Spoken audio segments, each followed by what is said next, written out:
असा परिसर होता ज्याबद्दल लोकांमध्ये खूप चर्चा व्हायची.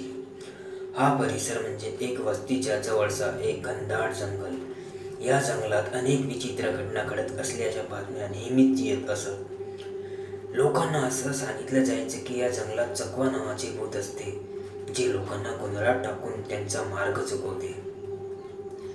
या चकव्याच्या भूताची कथा खूप जुनी होती आणि खेड्यातल्या प्रत्येक घरात सांगितली जायची. असे म्हणतात की खूप वर्षापूर्वी या गावात एक गवळण आणि तिचा नवरा राहायचे. ते खूप गरीब होते, पण मनाने खूप साधे आणि शांत होते.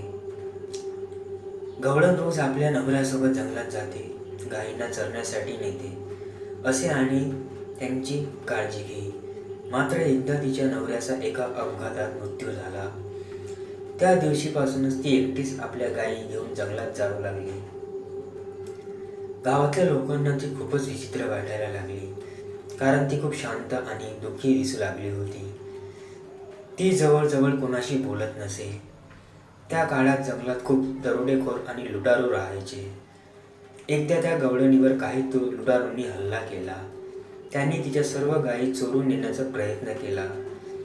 गवळण एकटीच होती, पण तिने खूप प्रयत्न केला आणि विरोध केला. मात्र लुटारूंनी तिला मारून तिचा जीव घेतला. तिच्या या आत्म्याला या अन्यायाचा खूप राग आला. तिच्या मृत्यूनंतर लोकांना जंगलात विचित्र आवाज येऊ लागले. काही जण सांगतात की त्यांनी एक गवळण बघितली आहे जी आपल्या गायीसोबत दिसते. तर काही जण म्हणतात की जंगलात गेलेल्या लोकांचा अचानक मार्ग चुकतो आणि ते परत येतच नाही. चकवा एक असा आत्मा आहे जो लोकांना त्यांच्या इच्छेविरुद्ध गोंधळात टाकतो.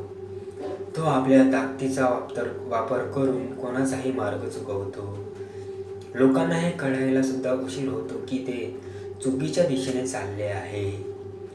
काही वेळा तर चकवा कोणत्याही प्राण्याचं रूप धारण करतो. कधी गाढव, कधी गाय, कधी कुत्रा आणि लोकांना फसवतो. गावातील लोकांना विश्वास होता की चकवा आपली प्रतिमा बदलून त्यांना वेगवेगळ्या रूपात भेटतो आणि त्यांचा मनाने खेळतो. एकदा गावातला रामू नावाचा तरुण खूप उशिरा घरी परत येत होता. त्याने आपल्या मित्रांसोबत संध्याकाळी खेळण्याचा आनंद घेतला होता आणि तो उशिरा जंगलातून घराकडे निघाला होता.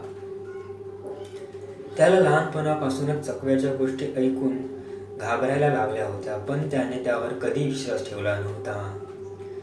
त्याचं असं मानणं होतं की हे सगळं फक्त अफवा आहेत आणि खरं काहीच नाही. जंगलातून जाताना अचानक त्याला वाटलं की कोणीतरी त्याच्या मागे आहे. तो मागे वळून पाहतो तर त्याला एक गाढव दिसतं. त्याला हे विचित्र वाटलं, कारण जंगलात गाढव काय करतंय असा प्रश्न त्याला पडला. ते गाढव हळूहळू त्याच्यापासून दूर जाऊ लागलं, जणू काही ते आपल्या जंगलात खोलवर नेण्याचा प्रयत्न करत होतं. रामूने त्या गाढवाचा पाठलाग करायला ठरवलं आणि तो चालू लागला. चालत चालत तो खूप आत जंगलात गेला. आता त्याला कुठलाच परिचित मार्ग दिसत नव्हता. थोड्या वेळाने त्याला जाणवलं की तो रस्ताच हरवून बसला आहे. तो त्या गाढवाच्या मागे चालत राहिला, पण आता तो घाबरला होता, कारण गाढव अचानक गायब झालं होतं. त्याला फक्त वनराई आणि दुसरं धोकं दिसत होतं. रामू खूप घाबरला होता. त्याच्या मनात विचार आला की हाच तो चकवा ज्याबद्दल लोक बोलतात. तो जास्त विचार न करता तिथून निघण्याचा प्रयत्न करू लागला, पण प्रत्येक वेळी त्याला असं वाटत होते की तो जिथून आला तिथे परत जाणं कठीण होतं. त्याचं लक्ष जाई तिथे काहीतरी विचित्र घालताना दिसत होतं. कधी गाढव, कधी कुत्रा, तर कधी गाय. त्याला समजत नव्हतं की काय खरं आणि काय खोटं. चकवा लोकांचा भ्रम तयार करून त्यांच्या विचारांशी खेळतो. तो त्या व्यक्तीला एका जागेवरच फिरवतो, पण ती व्यक्तीला वाटते की ती खूप दूर चालली आहे.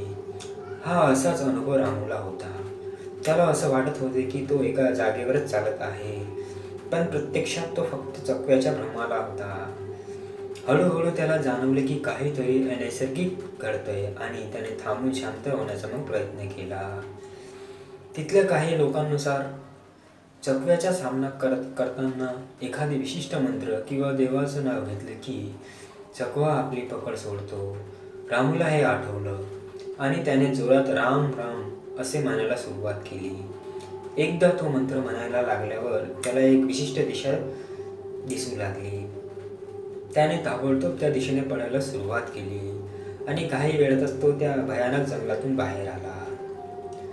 त्या रात्रीचा अनुभव रामूने गावातल्या लोकांना सांगितला आणि सगळेच पुन्हा एकदा चकव्याच्या भयानक अस्तित्वावर विश्वास ठेवायला लागले. अनेकांनी तिथून जंगलात जाणं बंद केलं, विशेषतः सूर्यास्तानंतर. रामूने चकव्याच्या गोष्टीवर आधी विश्वास ठेवला नव्हता, पण आता त्याच्या मनात भीती बसली होती. तो चकव्याचा एक जिवंत साक्षीदार बनला. चकवा फक्त एक आत्मा नव्हता, तो त्या अन्यायाने भरलेला आत्म्याचा राग आणि दुःख होते. तो गवळण जिच्यावर अन्याय झाला होता, तिच्या शापाने निर्माण झाला होता आणि तो तिच्या पुन्हा विवाहित शांती मिळवू शकला नव्हता. चकवा हा केवळ लोकांच्या मनाशी खेळणारा आत्मा नसून त्यात एक संदेश होता की अन्यायाचं उत्तर मिळायलाच पाहिजे.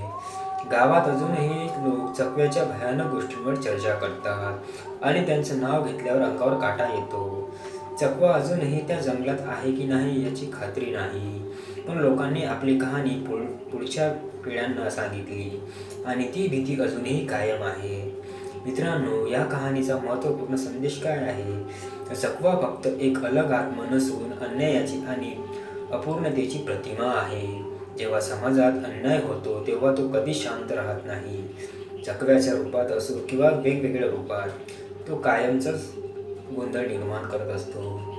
आजच्याच व्हिडिओमध्ये ही कथा तुम्हाला मित्रांनो कशी वाटली कमेंटमध्ये नक्की सांगाल आणि अशाच प्रकारच्या कथा ऐकण्यासाठी आपल्या चॅनलला सबस्क्राईब मात्र नक्की कराल. जय हिंद, जय महाराष्ट्र. धन्यवाद.